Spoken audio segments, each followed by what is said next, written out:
Greetings, everyone. Hello, welcome.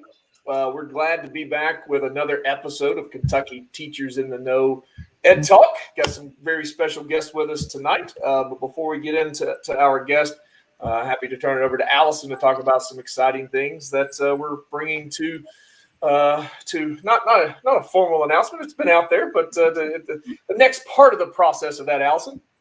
Yeah, so everybody knows we have done a fundraiser for the victims of the tornado outbreak in Western Kentucky, and it's been quite a process. Something you think will take a couple of weeks to do ends up being a couple months, but we're getting there. We finally have all the money. I have it in hand, and actually I have it in Visa cards. Our local bank, the Citizens Bank, was a huge help. They took care of it. They have each card loaded with a special number that I can keep just in case there's problems with the cards and all that good stuff. So they were a blessing to us for sure here locally. But those cards are ready to go. I believe we had 100 of them. They're addressed and ready to go out the door. I'm waiting on Kentucky Teachers in the Know stickers. A friend of mine made some to put on the envelopes, and a few more little special personal notes to some of the teachers. And I had to reach out to a few today to get addresses, which was kind of sweet because their response, they didn't know we were doing this. Some of them were not members of Kentucky Teachers in the Know. So the tears were falling as they were responding back to us. And I just think it's great. And not, I don't take credit for this. I may be the one with the hands on the Visa cards, but I tell you what, our members just absolutely impressed me to death. The educators all across the state, not just the ones in Kentucky Teachers in the Know, but when you ask something, they come together as family. And I think that's what has really shown this. Our donations are not huge, but we reached our goal to be able to send a $200 card to each person that either lost their home or had significant enough damage to be displaced from their home. And that's what we're doing. And I'm super excited to be able to do that. If nothing else, I hope they can do something for themselves, replace something maybe that they lost, take care of their family needs. Maybe they need some groceries, whatever, but something else just to let them know we're there for them. So I'm super excited about that. Those should be hitting the districts later this week, early of the next week, depending on mail and weather and all that good stuff. So we're excited about that. And I really appreciate our members for stepping up and donating the way they did and answering that call to action. So I'll hand it back over to you, Jamie. Awesome. I'm still doing a little tech troubleshoot, making sure we're live in the group because I think I shared our old episode with Commissioner Glass, which if you missed that a couple of weeks ago, was a great episode. But we have some super guests. I know Sunday nights are always a pretty competitive time to gather people's attention, especially as good as the NFL playoffs have been on Sunday night. But we got a super show today since we're in between the playoffs and Super Bowl Sunday. We're excited to welcome Dr. Sally Sugg, who is Superintendent of Shelby County. Dr. Sugg, welcome. Welcome to the show. Thank you. Thanks for having me. Great. We'll hear more about you in just a second. And we're also excited go on the other end of the state, down 64, and Superintendent of Boyd County Schools, Bill Boblett. Mr. Boblett, pleasure to see you tonight. Thanks for having me, Jamie and Allison. I appreciate the opportunity to share. Awesome. Well, let's get right to it. And with this show, we've kept up with a lot of different things, and just like to bring guests on. But we're seeing a rapidly changing landscape in education, and superintendents are seeing that above and beyond, even more so. But before we get into those issues, give us some background. So, Dr. Sugg, let's start with you. What inspired you? What was your motivation for going into the role of superintendent? Well, I think my path to superintendent is a little different. I never set out to be a superintendent. I always wanted to be a teacher. And then through my teaching career, I couldn't wait to be a principal and lead my own school. And then beyond that, I really never had an ambition to be in central office or do anything of that nature. But I had an opportunity to work for the Department of Education and worked with low performing schools and districts. And I saw a lot of good, the bad, and the ugly. And I decided that, I can do that.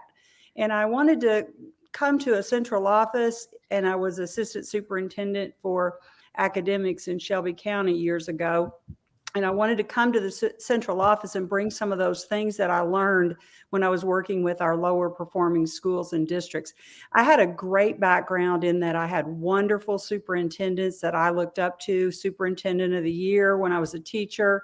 And so I thought everybody was like that until I really worked with some that really struggled to lead their district. So I thought I could do it, and I was encouraged, and I was really happy to come actually back to Shelby County for my second stint there as superintendent. I was assistant before.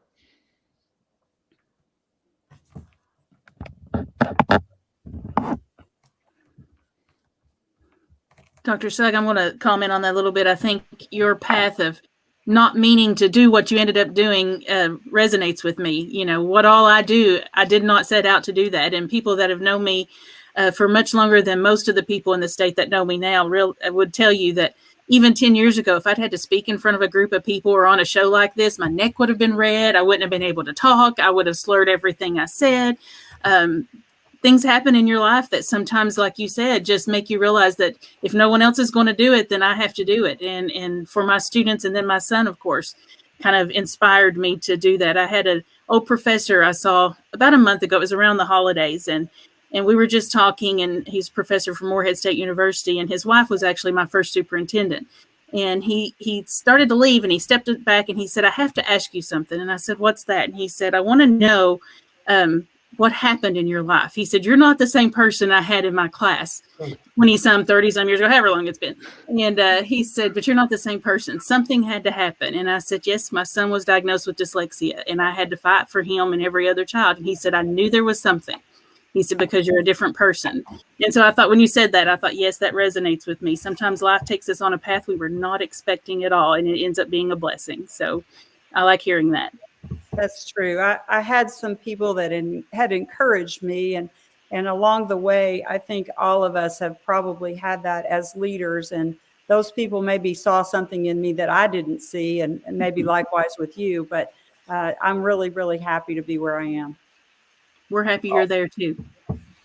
Awesome. Thanks, Allison, for listening. And Dr. Sugg, I apologize. I was multitasking and trying to make sure that video was feeding in. So, you know, when you run a multi-dimensional worldwide show like this, there's a lot of little buttons we got to push to make sure all's good. So the world is now watching. I can confirm that. So that's good.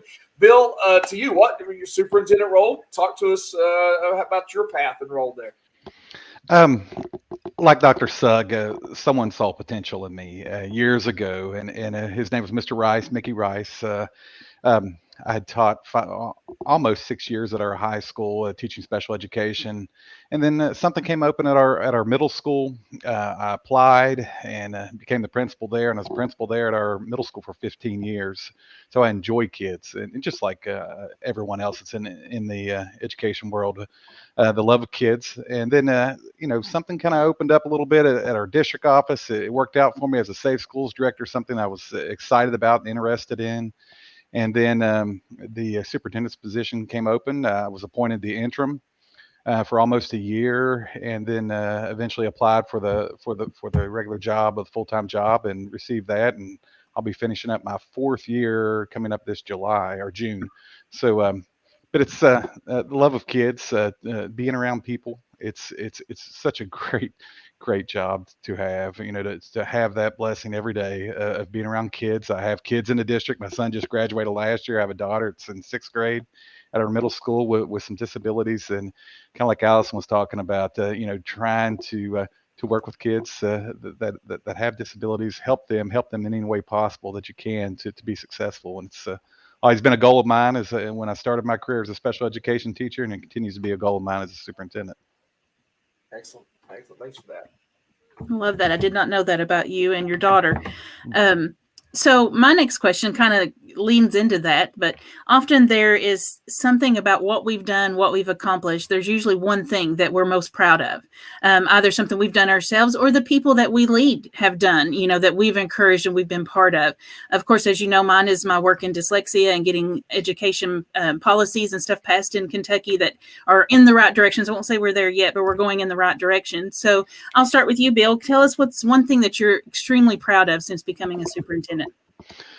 It's tough to say one thing. It really is. You know, it's fine. Yeah, I've got a list. You know, I'll show it to you here. There you go. You know, Jamie was talking about it, and this, you know, earlier, the facility that we were able to build for our kids. And, you know, sometimes people think, sports, what, you know, why should you do that? Why should you focus on that? Well, our kids deserved it. That's why. You know, we have hundreds, if not thousands, of kids that use that thing, use that place probably weekly. between band, cheerleading, football, soccer, baseball team uses the softball team uses that facility. I mean, just countless people from the community and throughout the region come to our place and use that facility, and it's kids that are using it. So that we're very proud of that and getting that done, especially the amount of time that we had to get that finished during the pandemic. But also thinking back to March of 2020 when we all shut down, and what we didn't know, scary times at that time, but our teachers, our bus drivers, our cooks, our custodians, everyone came together, provided food for kids. We were, doing the remote learning, again, not really knowing how to do it. You sit home a Chromebook with kids and some paper and packet, thinking we're going to be out 2 weeks. I don't know what you thought, Sally, but I thought, we'll be back in 2 or 3 weeks. And 2 or 3 weeks turns into next month. Before you know it's the summer. And we're all thinking, I think as educators, we relate to breaks all the time. You're thinking, well, after summer break, we'll be back in the next year. We were out all but about 9 weeks of last year. So it was tough, but our people came together. We did what was right for our kids. We kept them safe. We kept them fed, and we kept them educated. Was it the best? Absolutely not. But I think we did our best, and so proud of our staff. And I think that's probably the number one thing when it all comes around is how we took charge of that and how we took the lead, or how our staff took the lead on that. Dr. Sugg, how about you? What is your 1 or 2 or 10 things that you're most proud of? Well, I'm like Bill. I'm one of the crazy ones, though, that actually applied for the job during a worldwide pandemic. So I knew what I was getting into. But I thought that I could help lead and help all of our teachers, our staff, to come together and do what Bill just described. And it's been incredible to see how we've been able to do that. Just recently, our health department was not able to do any testing. We came together with the county judge exec and the mayor and our fairgrounds and fair board. And we, within about 48 hours had testing up and running for all of our families and all of our students and staff. So being able to provide those things for our staff that they need has been really, I've been proud of that. We've been able to give them a small bonus. And also, I think the thing that they have been appreciative of more than anything is we've provided COVID leave throughout last year, throughout this year. So they're not having to use their sick days for taking off for their leave or their children if they have COVID. It's no fault of their own. Many of them are vaccinated. They've done everything they can do to stay safe. And so we've been able to provide those things. I think another thing I'm really proud of is, kind of mentioned this before, developing leaders. It's just a part of being a teacher. I wanted to be a teacher. I wanted to be a principal and develop teachers in my building. So as a superintendent, in every role that I've had, I've been able to find people that, needed that tap on the shoulder to say, hey, you would be a great leader, or to find leaders that are struggling and help coach them along the way. And I think when I look back on my career, I think that'll be the thing I'm the most proud of. Some of those folks are actually retired now. I've been doing this a long time, and some of my former students actually have become leaders, and I've been able to coach them as adults in their profession. And so I think the number one thing I will look back on at the end of the day when the pandemic is far behind us is the fact that I was able to help lead leaders and teachers to do the best they possibly could do for our kids. I love that. And I love that you seem to look at every teacher and every employee as a leader. And I've always said leadership doesn't look the same in every single person. Leading from the classroom is perfectly fine. That may mean that you've spoken up at a meeting or you've shared ideas. That's being a leader. And I'm like you. I try to encourage that in everyone, and I tried to model and show that for people. So I love that. I do want to commend you for the COVID days, though, because that's not happening in a lot of districts. And I really appreciate that, because I'm like you. I have the viewpoint of, and I think I said this possibly on our last show with Commissioner Glass, that this is the one virus or sickness that people have that we require them to tell us about it, and they have to not be at school if they test positive for it. They can come to school with flu. They can come to school with strep, and nobody would even possibly know it And so they can choose to not use those sick days if maybe they only have 2 left. But with COVID, they don't have that choice. And so I really commend you for doing that and providing those days, because that's been an issue across the state, and a lot of blame and finger pointing in different directions and trying to not take responsibility. And it's hard when one day it's okay for local boards to make decisions and the next day it's not okay for local boards to make decisions. So that's putting you all, and that's one reason we wanted to do this show, is to talk about those decisions that you all have had to make. So I just want to say I appreciate that. Well, and I have to give credit for our board. I have a wonderful, wonderful board, and they, like the rest of us at central office, are always trying to think, what can we do for teachers? We can't pay you right now what you're worth. Mm-hmm. We can't make the world a better place and get people to stop, denigrating the profession. We can work on that, but what is the one thing we can do? And one of the things that we can do is give them those types of benefits, and then time, the gift of time.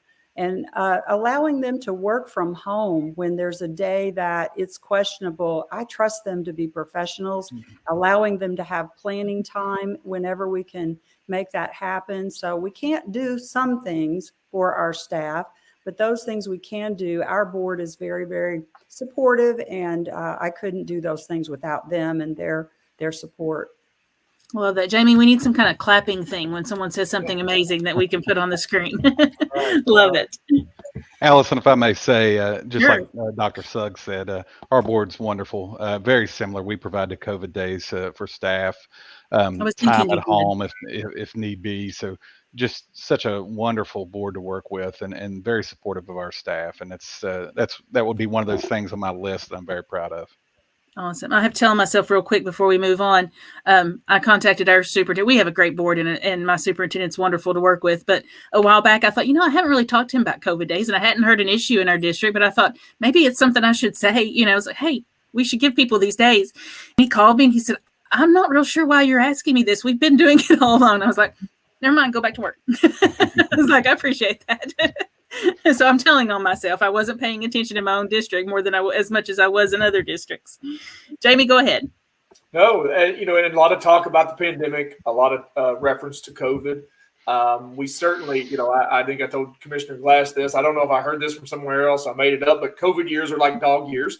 It was 2 years ago, but it's really 14 years ago from the time it started, or at least the way it feels in our bodies and our minds. So challenging times, certainly constant. But challenging times in education were happening before COVID. And so who or what are the things that each of you have learned to lean on through those challenges, and how do you navigate that and dealing with the challenges and the stress that come with the changing landscape? So Dr. Sugg, let's start with you on that one. Well, I have a tremendous staff, and that was one thing. I knew some of the people in place when I applied for the job in Shelby County, because when I was there before as assistant superintendent, many of those folks that are in central office on my team were assistant principals, or they were teacher leaders. I knew them. So I knew I was going to have a great staff. What I wasn't prepared for is how our district health coordinator, Dr. Tracy Early, has stepped up to this challenge. She is amazing. And I can't imagine some of the smaller districts that have maybe a part-time person, or maybe somebody that wears 2 or 3 hats. She is tremendous. And she has helped to guide us through a lot of these decisions. And so she, along with my senior leadership team, they have really been a help, and we make all decisions together. We also really listen to our parents and our community. All of our community leaders weigh in. And so we've had some really great people on a task force since I started July 2020. And we meet regularly, including our health department. Everybody that has a say is represented there. And we get together, and then we usually make a recommendation to the board if we feel like our guidance should change. So that group, and again, my senior leadership in central office, they're really key. And just a few weeks ago, we actually met, and we were saying what we thought teachers were thinking. And some of the principals said, well, here's what I think teachers are thinking. And I said, let's poll them. Let's ask them. So we did a poll to see mask or optional. And it was really funny, because it was almost like a betting. What's it going to be? Is it going to be 80-20? Is it going to be 40-60? And it was about like the public. It was almost 50-50. which is really interesting because it's such a divisive issue. But all of the people in Shelby County have come together to voice their opinion, and we respect everybody's opinion. But I've really leaned on our health coordinator and my senior leadership team to help us through all of this. Yeah, I appreciate you giving that shout out to all the district health coordinators. I know I was at the Department of Ed a number of years ago when we changed the board changed the reg on the criteria for health coordinator because of some of the smaller districts. And I can only imagine those decisions have really paid off because the partnerships with the local health departments, the communication, having that specialty training has been critical because, you know, as you went through superintendent principal training, global pandemic wasn't at the top of the list of trainable things that we were talking about. So shout out to all those district health coordinators across the state and those local health departments. Mr. Boblett, you, as far as your systems of support. I think the first thing is my faith, leaning on faith. My family, they help so much. They're tremendously supportive. And like I said, with two children, of course, one just graduated last year in a school. It's so easy to keep your eyes on what's going on in the district when you have kids in the district. And then staff. Our staff and students have been wonderful. I rely on them a lot. Our central office team, we have a huge, it's not a huge team by no way, but we come together and make decisions. We talk a lot. What's going on? What are we looking at in the community health coordinator? We have some nurses who are awesome. Basically, I've put the COVID stuff on my back and working with the local health department's wonderful to work with. They've been so beneficial to us and local doctors at King's Daughters Medical Center. I have direct contact with one of them who's on their COVID team, one of their leaders at King's Daughters. So he's been wonderful to work with. And then also some superintendent colleagues. There's 4 superintendent colleagues that I rely on. We're in a text group and we talk daily. I've got 2 text messages on my phone right now from them. We're talking about snow and whether or not school's going to be in session. So having that tight knit, especially with those superintendent colleagues, it's wonderful to bounce ideas off of, because no one wants to be on an island by themselves. And some have been in the business longer than me, and some have been in the business not as long as me. So it's neat to have that, the willingness to work together. You know, we're all close, and we may compete against each other and be rivals on basketball field, football field, or soccer field, or whatever. But when it comes to kids, we're all working together, regardless if it's Greenup, Lewis, Lawrence, Boyd, Fairview. We're all working together. Yeah, excellent. I like that. And I told you all that, I sent you questions ahead of time. I'm going to change this next one up just a little bit. I don't think it'll be too difficult for you. We've talked a little bit about COVID, and we all know that there's been struggles. I mean, this has been the number one discussion for a couple of years now, 14 years, as Jamie says. Sure. I feel that completely in my heart and my soul. I feel those 14 years. One of the things that has really come out of that is, and you mentioned it earlier, I believe, Sally, is kind of the negativity, the attack, and the constantly revolving carousel of decisions. In the beginning, we were heroes. Everybody was excited about what we were doing because we did exactly what we needed to do, as you said, Bill. We jumped right in and we did it. And I couldn't be more proud. And I think Kentucky was one of very few states that stayed open. Many tried to close their public schools for a while and realized they couldn't do that either. But lots of other things, have come out of this. And it's kind of put a magnifying glass on some of the issues that we do have in public ed. I tell people all the time, I don't advocate for public education because I think it's perfect. I advocate for it because I want it to be as perfect as it can possibly be for our students. One of the main things that I've seen in the last year, I've been doing Kentucky Teachers I Know for 4 years now, and usually in a year's time, I'd get maybe 4 or 5 messages from people saying, hey, if I get out of teaching, I'm not sure it's my thing. What's going to happen to my certification? What will my district do? Blah, blah, blah. I'm getting 4 to 5 messages a week now. And it's not an if I get out of education. It is Friday is my last day. I've turned in my letter. Who do I need to contact at the state? What's going to happen? Yada, yada, yada. So we know there's going to be some issues with having enough teachers. We know that we don't have enough teachers in the pipeline to fill those positions as well. I was on the website that shows you all the positions that are open in the state just the other day. And just since January, there's almost 300 new positions open in the state. Wow. Just since January 1st. So in a month's time, we have 300 positions in the state open. That's scary. I'm really concerned, and I know as superintendent you must be. I'm going to start with you, Bill. What can you say about this? And you don't have to speak specifically to your district, but just in general, how can we address this? What do we need to do to address it? If you have any solutions or answers, or just discuss it in general and how you think it will impact public education. Allison, this is a constant topic at our district office, and I hear or have with principals and so forth. It's tough. Probably 7 years ago is when I started to see it. So it's nothing new.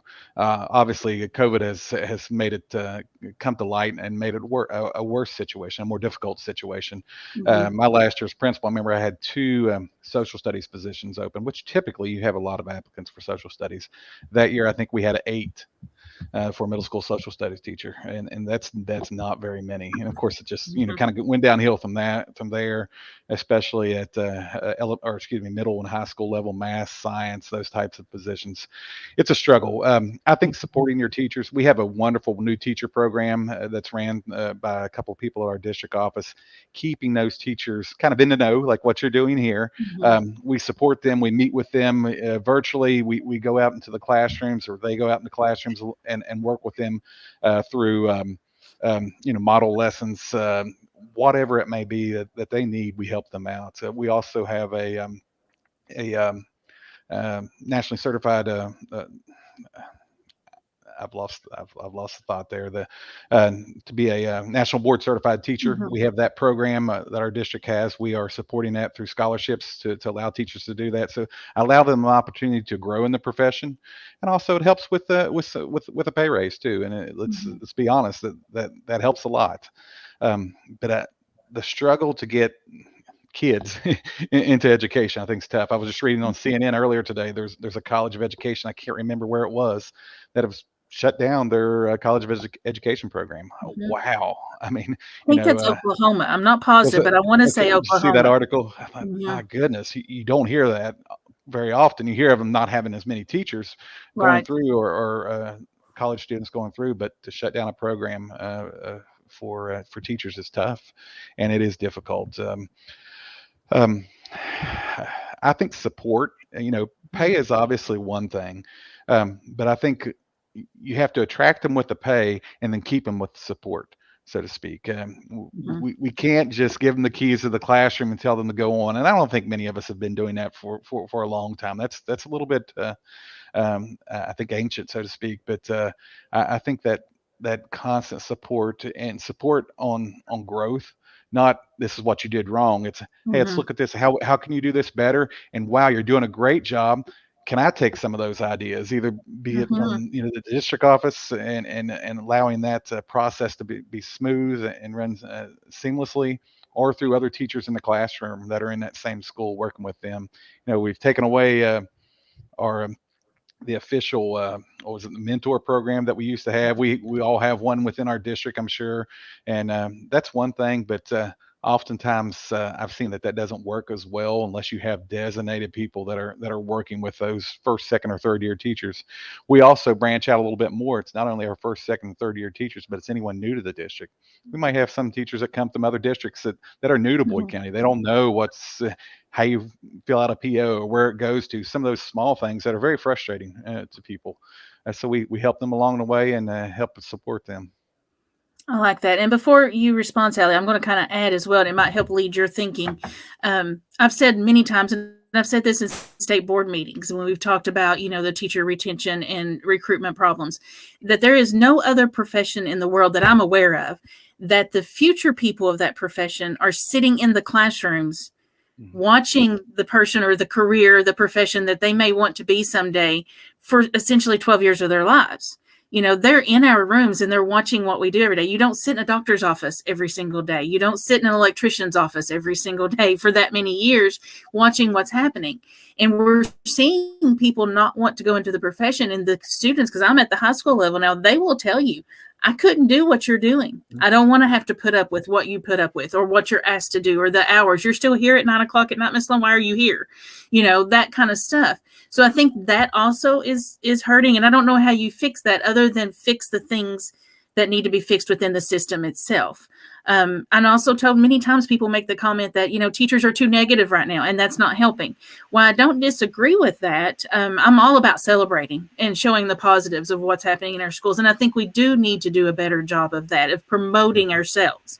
But I also don't want teachers to feel like they can't speak up. I think that's one of the reasons we've gotten to where we are today. So for many years, teachers were supposed to be that perfect picture of society. You do your job, you smile, you love children, you go home and you have a family, and you cook dinner, but teachers are supposed to be the thing that everyone looked up to. So to be negative or to complain about something was always, we were told not to do that, or we were even just felt like we shouldn't do that. So now we're at a breaking point. And I think that's where people feel, is that they're at a breaking point. These messages I get every day, not one of them, and I mean literally not one of them has said, I don't get paid enough.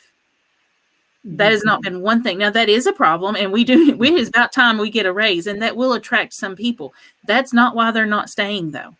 Because, and also at the end of the day, if you love what you're doing and you're happy doing it, you're going to do that. I'm not saying you do it for nothing, but the pay doesn't become the issue then as much as it is we're being asked to do 1,000 things. So there's just so many things that factor into it that I think that's one reason why it's so hard to address the issue, because it's not like, oh, let's sit down and write a list of 4 or 5 things that, will fix this problem, because there's not 4 or 5 things that'll fix the problem. And that makes it hard. And we hate being negative. That's not who we are by heart.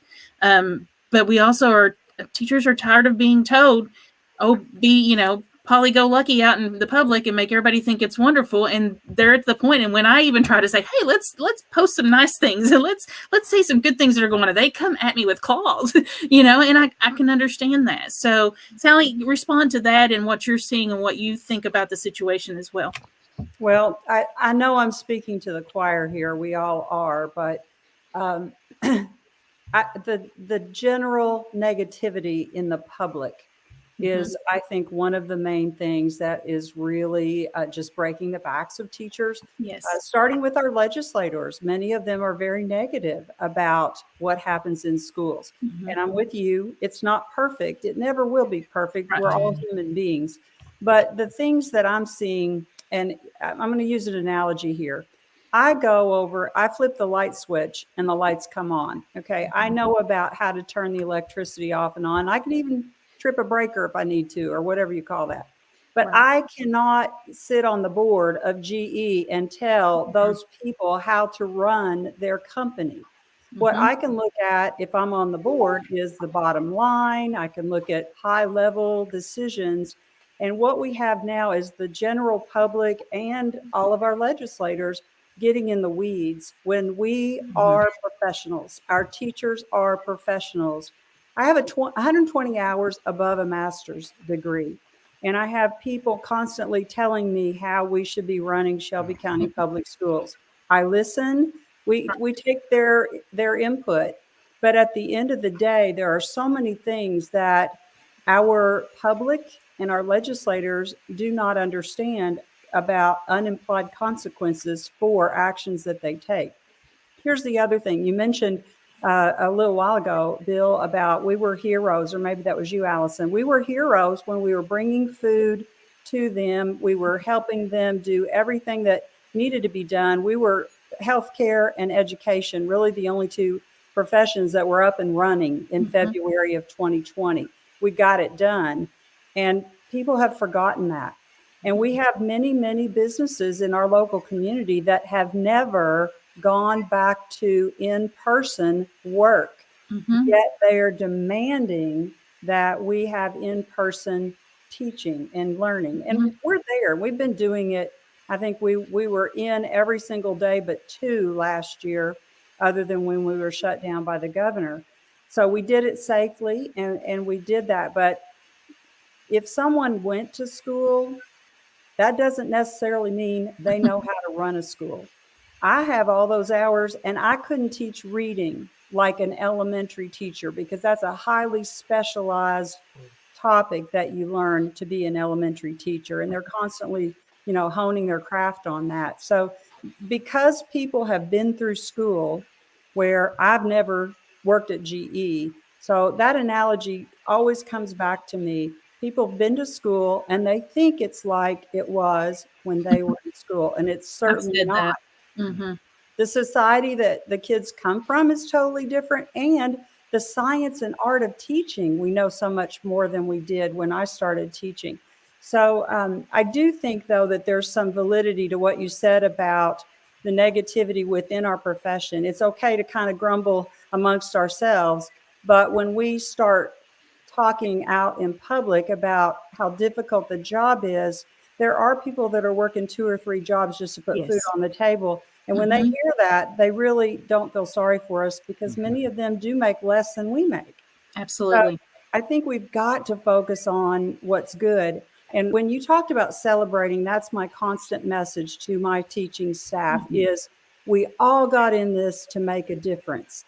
And when we really get down is when we walk out of the classroom or out of the building and we don't know if we made a difference or not. Mm-hmm. So every single little thing you can celebrate, you need to be celebrating with your students, with your teachers, with your staff, to keep everybody realizing, yes, you are making a difference. It may not show in the data like it did years before the pandemic, but we are growing kids. We are helping them become adults. We're teaching social emotional learning and helping them through a crisis that many times they don't have the support at home to do. Absolutely. And we invited you all here today because I know you both fairly well and have heard great, wonderful things about you from people in your district. I still get messages, from teachers who are constantly afraid to speak up. And not just even publicly, but even within their own district at their own faculty meetings, they're afraid to say anything because there is a true and real thing with retribution in our school districts sometimes. And that's a very scary thing for our teachers. They feel like if they say something and even ask a question. So I try to talk to those people and say, it all depends on how you do it sometimes too. If you go in attacking, I tell people all the time, don't go in your principal's office and attack, that, hey, this is wrong and this is blah, blah, blah, and I don't like how you did that. But always go in with ideas and solutions. And I tell them, Absolutely. they may not like your idea and solution. They may not go with it, but they're going to respect and appreciate that you have that. So, and I know you all do that, and we truly appreciate that here. And I know teachers in your district do as well, and other employees. I say teachers, I always try to say educators because I think everyone that works in the district is an educator, one way or the Absolutely. other. They're with their children, they're with them. I've seen our cooks teach our students stuff as they go through the line about manners and food and cooking, and it just amazes me. But we always try to make sure we include everyone. But you're absolutely right. Celebrating each other, I think, is one of the most important things, even with the adults in the building. Celebrating students, I think we're really good at that. That's what we do as teachers most of the time. That's what is in our heart. I think we often forget to celebrate the neighbor down the hall or our assistant principal or the cook or the whoever. And I think the more we do that, we change the culture in our schools, and everyone feels celebrated and feels like they can say, hey, I've done this and I'm proud of myself. And I think that's one thing we've got to get back to, because like you said, Sally, that sometimes at the end of the day, right now, especially, we walk out those doors feeling like defeated. And did I even accomplish anything today? Did I make a difference in the life of a child? But I think the more we celebrate each other and the more we make it okay to say, hey, I'm proud of what I did for Susie Q today, or, for this math lesson. And hey, I want to share it with someone, and make that the norm rather than keeping it to ourselves and staying locked. As you said earlier, we use the word silos. And that's what we do as teachers so often. And so we need to change that culture.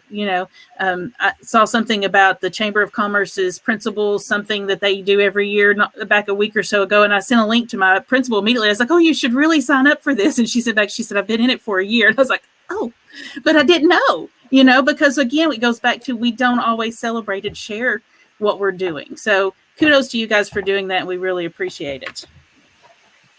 Excellent. Dr. Sugg, you kind of gave us a good segue in some of your last comments and the 2022 legislative sessions going on. And obviously, Frankfurt always likes to keep it interesting for educators. And we'd like to say all of those are informed decision makers in the process. But sometimes, we get a little confused with what some of the things that come through Frankfurt. We keep a close eye on that. From your perspective, and Bill, from your perspective, what's something that you see going on this session that you would like to see come to fruition? And then maybe what are an issue or two that you'd rather not see happen? So what are your thoughts on that? Dr. Sugg, let's start with you. Well, I was really encouraged when I saw the budgets that came out initially. That really does, I think, honor teachers, in the impact of additional funding. As a superintendent, we have to think about other things like transportation costs and other costs. All day kindergarten, of course, has been talked about for many, many years, and a lot of the general public, they don't realize that we're only being funded on half day kindergarten. And so the rest is made up with local funds. So I was really excited to see that talked about. Now, you know how legislation works. If that gets tacked onto something that is a little unsavory, then that's going to be a little bit more of a fly in the ointment. So I think the funding is the first thing I'm really excited about. I'm very concerned about any bill, and I have the numbers, but they all, if they are getting too down in the weeds as far as telling teachers what to be taught, I think that's a problem. And I also think this is something we need to do better. We need to share with the general public. We already have standards. We already have standards that are already approved, and we can't just go out on a limb and teach what we want day one to the end of the school year. We have standards, and then we also have locally adopted curriculum. So as a superintendent, and when I was also a principal, I can tell you, if I had somebody getting off the reservation, so to speak, I would have a parent phone call or, being in and out of the classroom. I would know about that. And we would, bring somebody back to, here's the curriculum, here are the standards. So I think that the mechanisms are already there to ensure parents and the community that we are teaching what everybody values, but they don't understand that. And it's because we haven't communicated that. So I think a lot of people think teachers just open their classroom door, they teach what they want to do, and then they, close the door and go home. And I just think we don't do a good job of sharing that we already have those parameters in place. And so I really am concerned about hearing from our legislators that are getting down in the weeds on exactly what should be taught, and if it's not, what kind of penalty a teacher would suffer. So that's my biggest concern. Yeah, absolutely. And I think that's the frustrating part too, right? All of those processes go through a plethora of shareholders. We don't just pull standards out. We don't just pull curriculum. Like it's a vetted process all the way through. And, as a person that's a lifelong advocate for health and PE, I've butted heads so many times with people telling me, like, the health and wellness of our kids is local control, local control. So the very people that scream local control are the very people wanting to sit in Frankfurt and tell your school district what they can and can't. You got to be consistent with what you believe and where those decisions should be made. So we'll see how that process plays out with some of those topics and things. And I think it's definitely an interesting session. Mr. Boblett, your thoughts on the legislative session? Sally nailed it. I mean, she really did with everything. House Bill 1, I believe that's the budget. That is, I like what I see in that. It's not perfect. Most legislation that comes out of Frankfurt is not perfect. I do like what they did out with the counties out west. I didn't read a whole lot into that, but it sounded pretty good. But House Bill 1 does sound really well. The budget funding of full day kindergarten, the transportation assistance. We have a couple of projects in that House bill, vocational funding. I think somewhere right around $10 million, $7.3 million for a renovation of one of our elementary schools, much needed. Vocational school's 50 years old.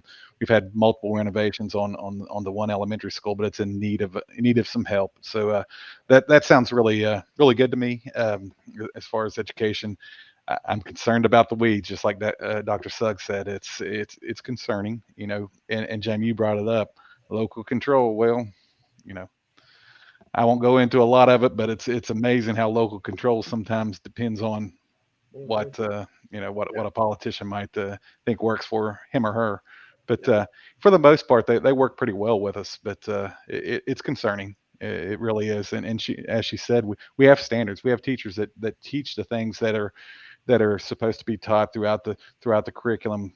We're working on that. And just like she said, if I have a teacher that has an issue, I get a phone call and we look into it and see what's going on and figure out what's happening. It's typically not something that's been going on over the last year or so. It's something different. We're like, where does that fall in the standards? Because we can go back to that curriculum guide, we can go back to those standards, and the teacher said, well, it's not really in there. Well, we need to readjust what we're teaching our kids and make sure that we're working on that.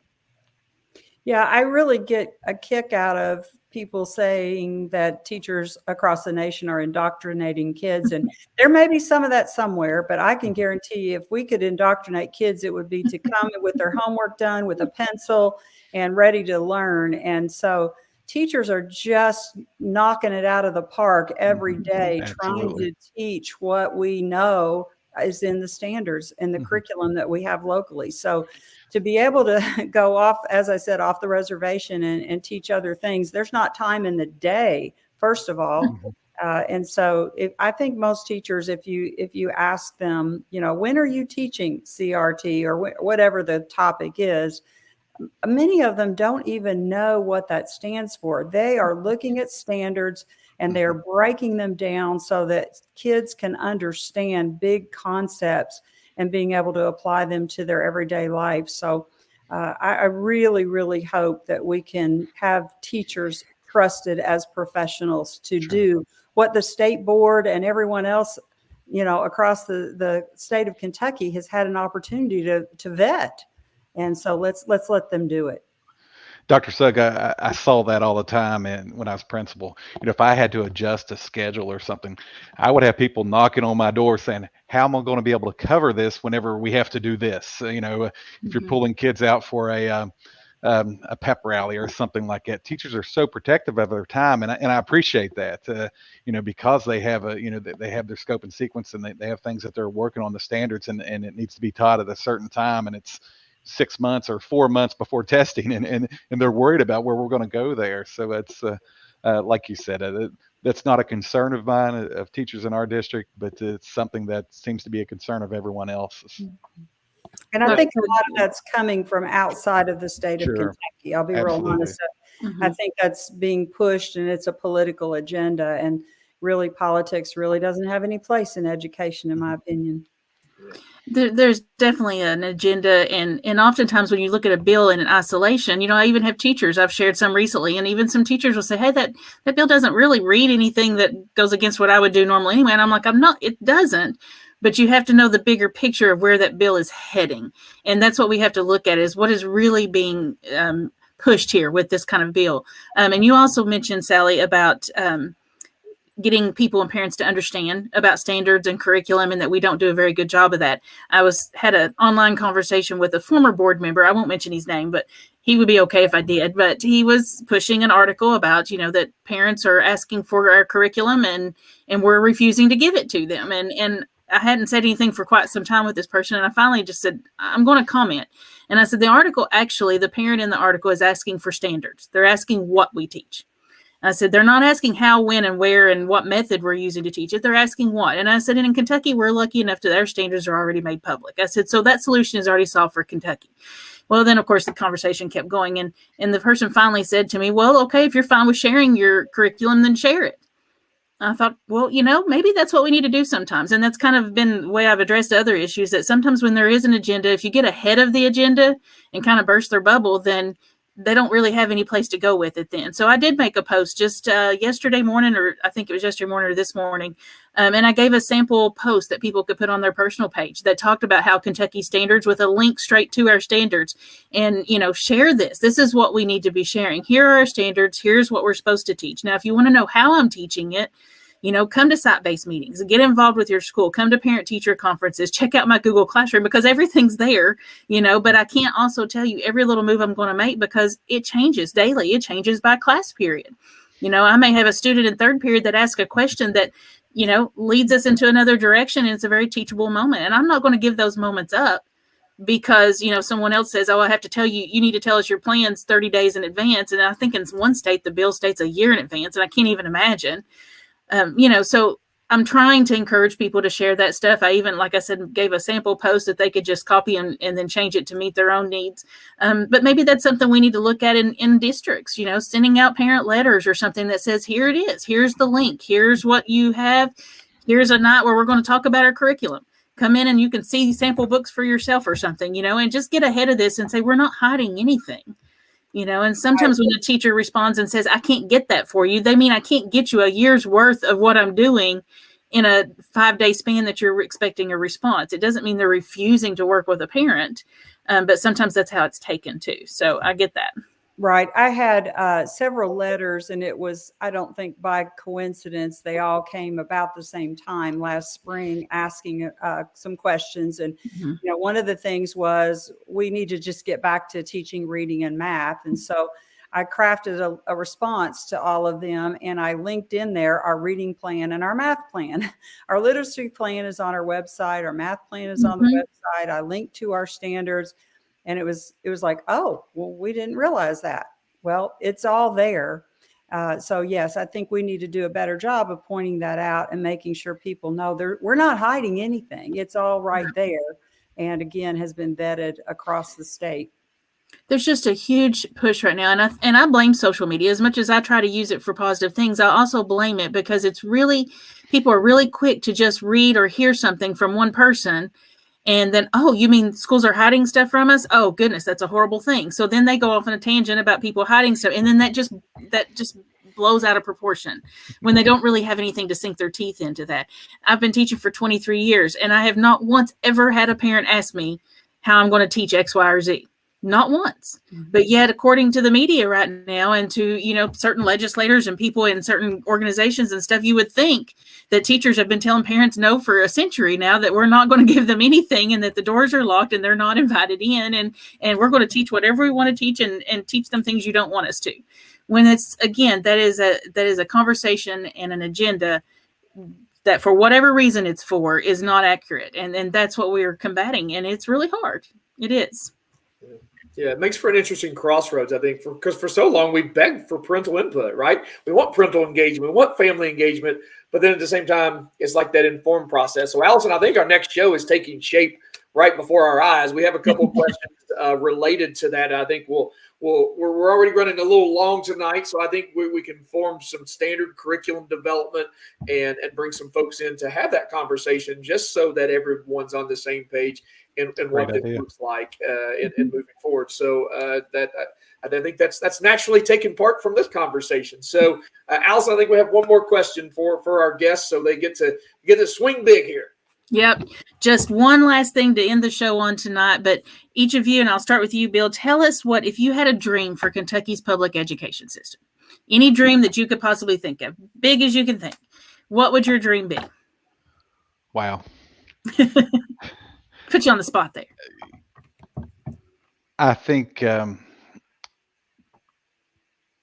parents, teachers, boards, state legislatures, all working together to do what's best for kids. I know that's kind of broad, but I really think all of that input, all of those stakeholder input coming together, that's what we're here for. We're here for kids, and it's not we're not here for political agendas. We're not trying to brainwash kids. We're not trying to make kids wear masks because we want to hurt their health. It's none of that. We're here for kids. We're here to support kids. We're here to support staff.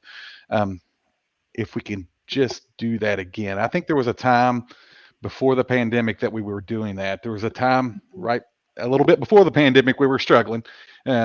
Sewer bill comes up to mind when you were talking earlier about the bills getting tacked onto, a great bill and something gets tacked onto it. Mm-hmm. There was problems there, but we were starting to get there. We really were, and then bam, we got hit with the pandemic. And it was tough there at first, but very supportive. But now we're butting heads way too much. And what that does is take away from our kids, takes away from the great things that our staff's doing, takes away the great things that our kids are doing, and leads it into conversations that we don't even need to be having. Mm-hmm. I'm sure Dr. Sugg or someone in her district office, and like myself and people in our district office, we spend way too much time on junk. We really do. And that's tough. If we can get back to us trusting each other, working together, what's best for doing what's best for kids, that would be my dream right now. I love that dream. I share it as well. Thank you. Sally, what about you? Well, it's interesting. You said, get away from just the stuff or the junk, get back to what's important. I just sent an email out to every single staff member in our district last week. And I said, sometimes we put undue pressure on ourselves, and sometimes our staff members feel undue pressure that we're not, as a superintendent or district office or principal, even sending, because we want to do the best job, no matter whether it's a bus driver, cook, custodian, teacher, what instructional assistant, or whatever.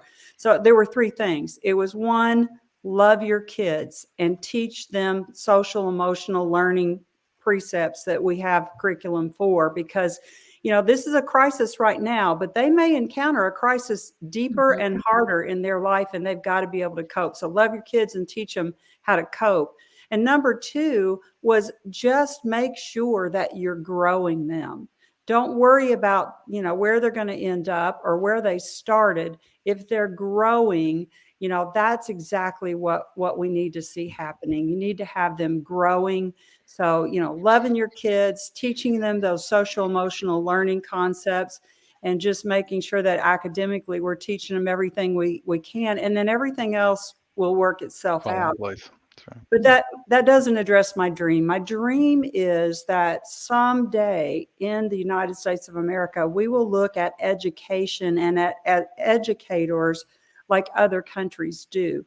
Japan, educators are esteemed. They are highly respected. And I think we've talked about a lot of reasons for why that may or may not be. But that's my dream, is to see that happen. And for the public to realize that many of the other nations that they compare us to, they're not educating every single child that comes through those doors, no matter the disability, no matter the poverty or what situation they are in.